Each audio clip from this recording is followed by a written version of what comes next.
Are you ready to go from am I good enough to is this good for me? Welcome to the Self-Love Sessions podcast. I'm your hostess, Nadja Hagen, and I'm the self-love coach for ambitious women recovering from people-pleasing and starting to love the heck out of themselves. The most important relationship is the one you have with yourself. It sets the tone for all other relationships in your life and your overall quality of life. It's worth cultivating. In the Self-Love Sessions podcast, I share nuggets of wisdom on setting healthy boundaries, prioritizing your needs without shame and guilt, and building relationships that enrich your whole dang life, starting with the one you have with yourself. Let's dive into today's episode.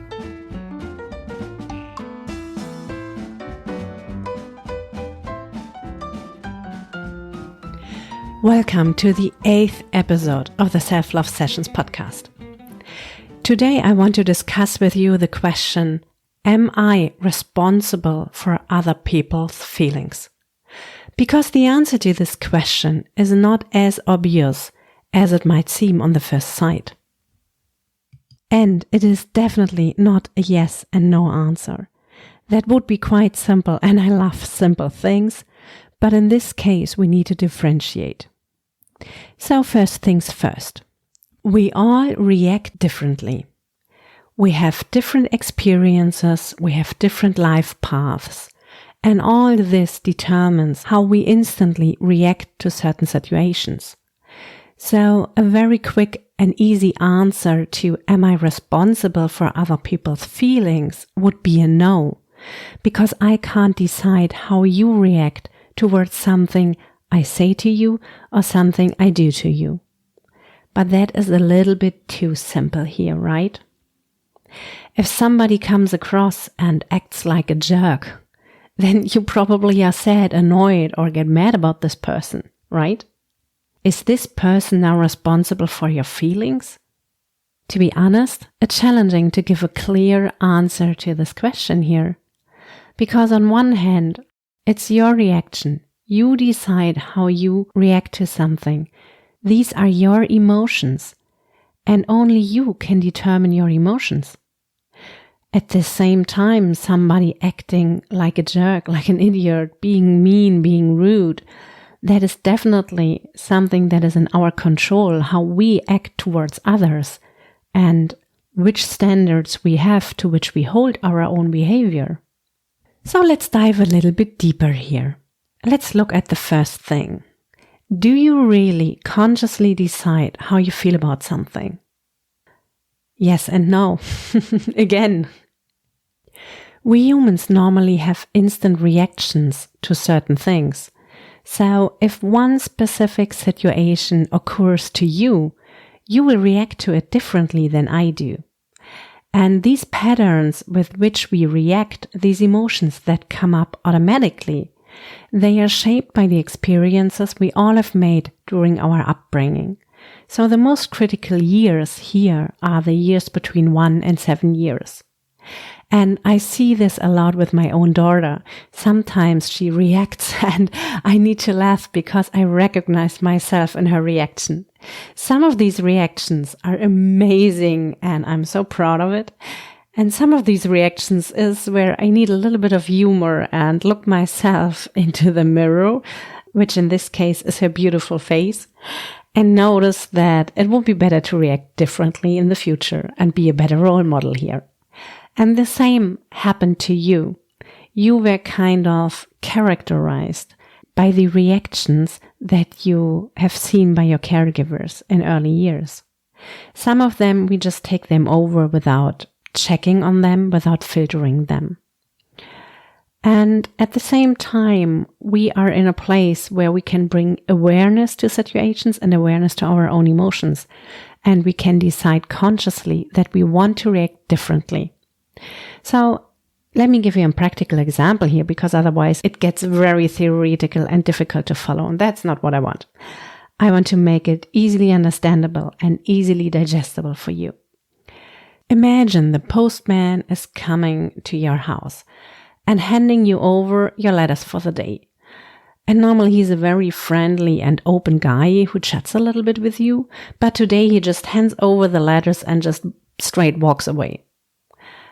Which might leave you feeling awkward and asking yourself what has happened. Maybe you did something wrong. Maybe you feel some tension in the relationship between the two of you. Another reaction would be that you ask yourself instantly, oh, what is he worrying about? Does he have a challenging, difficult day? You see how different these two reactions are? And they are only two examples out of many reactions that could possibly happen here. So in the case that you tend to react with asking yourself if you did something wrong, then you can consciously decide in this situation that you want to change your instant reaction to this. You might accept that people have different days, different emotions, and that you are sometimes confronted with them without knowing the backstory to it. So maybe the guy is only having a difficult day. Might be. You could add that you want to clarify if something has happened. So next time you meet him, you ask if something is up, if you need to talk about something. And this might be an awkward example with a postman here, but it was just the first example that came to my mind. You can change this to a work colleague, to a family member, whatever suits your personal situation. But what is important is, I hope that you get the point here. So the answer to the question, are you responsible for your own reactions and your own emotions, is a yes and a no at the same time. You are not responsible for the instant reaction and emotion that is coming up when you're facing a new situation or a specific situation. This is learned behavior, and that was modeled to you by your caregivers and the people who surrounded you when you were younger. At the same time, the answer is also yes, because you can consciously decide to change this pattern of behavior and emotions that come with the behavior. When you are faced with a specific situation, you immediately start to think about it. And the thoughts you think, they create certain emotions. So if I'm asking myself if I did something wrong, I feel awkward and I feel uncomfortable. But if I ask myself if the other person has a challenging day, I feel empathy, I feel connectedness, I feel completely different than when I did with the first question. I can change the question I ask myself. I can change the meaning that I attach to situations. And I've talked about this also in the last episode last week. If you haven't listened to last week's episode, I highly recommend you do.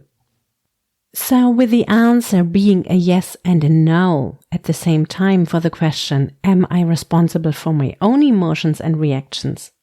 Let's move on to answer the question if I'm responsible for other people's emotions.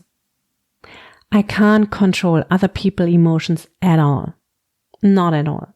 Some people might take a random situation easily, whereas others start to worry or get a grip of anxiety. This is completely out of my control.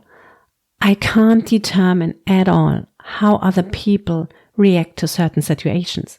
I mean, there are also exceptions to this rule. If we are looking at a horror movie, we are probably all are scared. But I'm talking right now about situations that occur in a regular day-to-day life. And here it's much more complex. I mean, you can take a lot of time and effort to design the circumstances to create certain specific emotions in others, which is, by the way, called manipulation. But not all of manipulation is bad manipulation. So if I put a lot of effort into creating the birthday party for my daughter, there is manipulation there, absolutely. But it's with a positive intent. It's not to make her do something, but it's to make her feel special, to make her feel loved, and to make her feel supported. That is also manipulation. And that's a situation where I consciously created, or at least tried to create certain emotions. But in the regular day-to-day life, we normally do not put that much effort in making other people feel a certain way. The way people feel when they interact with us is highly characterized by their experiences and their role models and their patterns of behavior. So I'm not directly responsible for other people's emotions.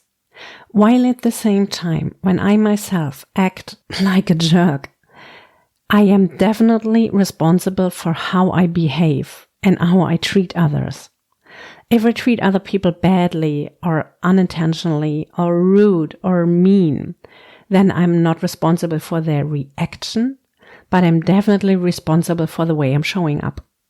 In such a situation, people might react very differently. Some might take it easy, like, okay, forget about this, whereas others might really get mad at me.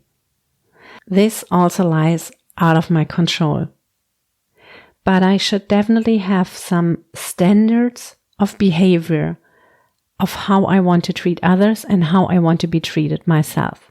And I'm responsible for this.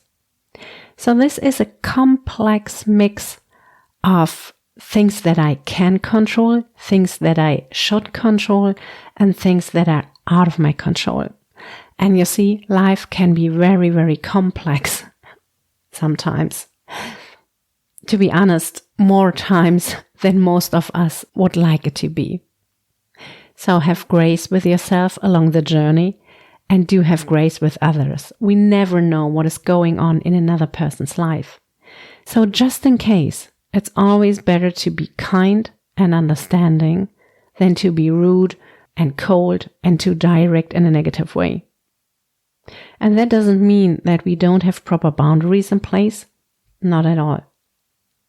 I can be kind and understanding and still decide that I don't want to be in a friendship with a person because I don't like their standard of behavior and it just doesn't match my values. And that's totally okay. To wrap up today's episode, am I responsible for other people's feelings? The answer is no, I'm not responsible for the feelings, but I'm responsible for the way I act and I treat others.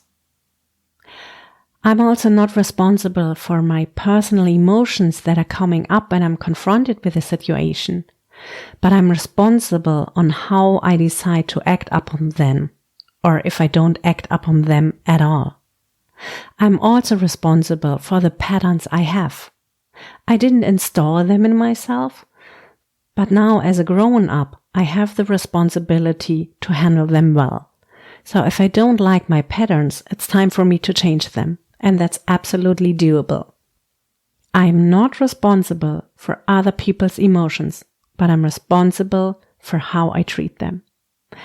I hope that today's episode brought some light to the difficult question, am I responsible for other people's feelings or not?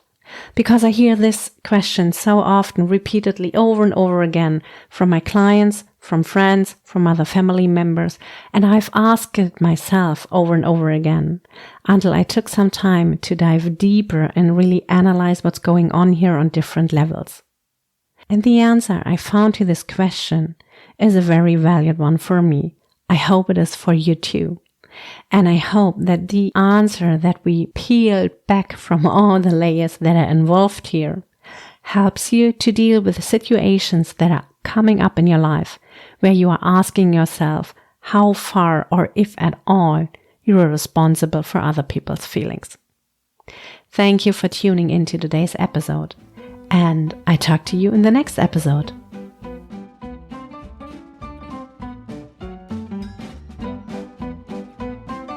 Thank you for listening to today's episode.